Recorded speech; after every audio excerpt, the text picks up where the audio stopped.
Добрый день, уважаемые коллеги. Республика столкнулась с невиданным по масштабам стихийным бедствием. В зоне бедствия оказались Гагрский район, часть Гудаутского района, Чимчирского района. Вчера стихия обрушилась на нашу столицу. Вы знаете, что серьезно пострадали объекты жизнеобеспечения, частное домохозяйство, курортная инфраструктура. К сожалению, мы сейчас даже приблизительно не знаем, каков уровень нанесенного материального ущерба.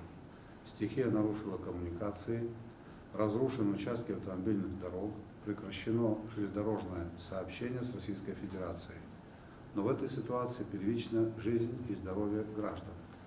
Вчера мы посетили некоторые районы, пострадавшие от стихии, выслушали людей, непосредственно переживающих на себе последствия произошедшего. Вчера ночью я принял решение о создании республиканского штаба по преодолению последствий стихийного бедствия. Руководителем штаба назначен премьер-министр Александр Анклап. С этого момента все государственные службы, задействованные в ликвидации последствий стихийного бедствия, должны действовать в четкой координации под руководством премьер-министра.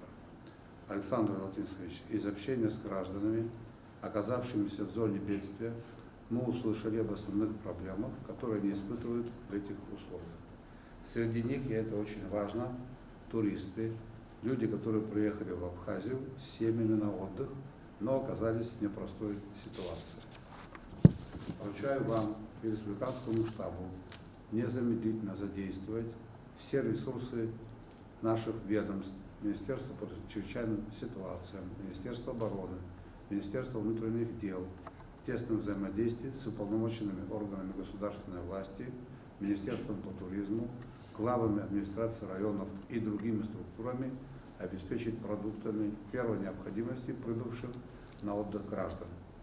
Поручаю Минздраву Абхазии срочно определите, если среди оказавшихся в зоне подтопления люди, которые нуждаются в медицинском сопровождении, и окажите им необходимую помощь.